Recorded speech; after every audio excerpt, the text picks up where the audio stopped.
Morning all. Last year, Minister Conroy issued a challenge to the private sector to come forward with proposals to partner with us, the government, to build a national broadband network. These proposals were scrutinised by a panel of experts and they provided a report to the Minister. The Minister has considered the report and accepted the advice contained within it that none of the national proposals offered value for money for the Australian taxpayer.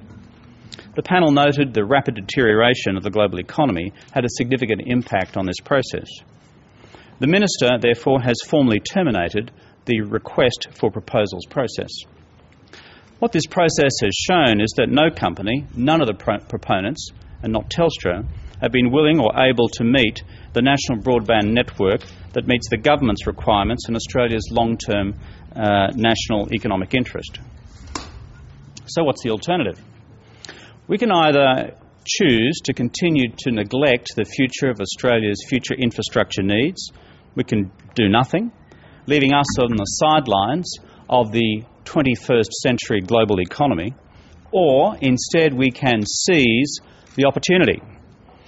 We believe that fast broadband is absolutely essential for our nation's economic future. It is essential for long-term productivity growth, essential for our global economic competitiveness and for creating jobs for the future.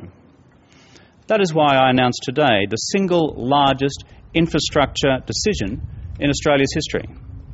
Today I'm announcing that the Australian government will move ahead to establish a company in partnership with the private sector that will build and operate a fibre-to-the-home national broadband network to deliver super-fast broadband to Australian homes and businesses up to 100 times faster than what many people use now.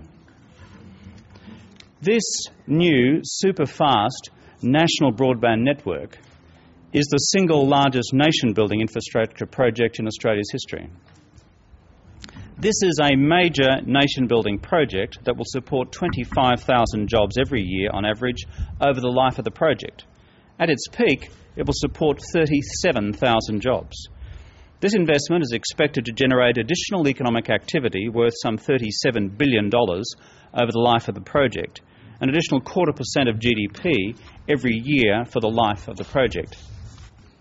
The government proposes to be the majority shareholder of this company, but significant private sector investment in this company is anticipated.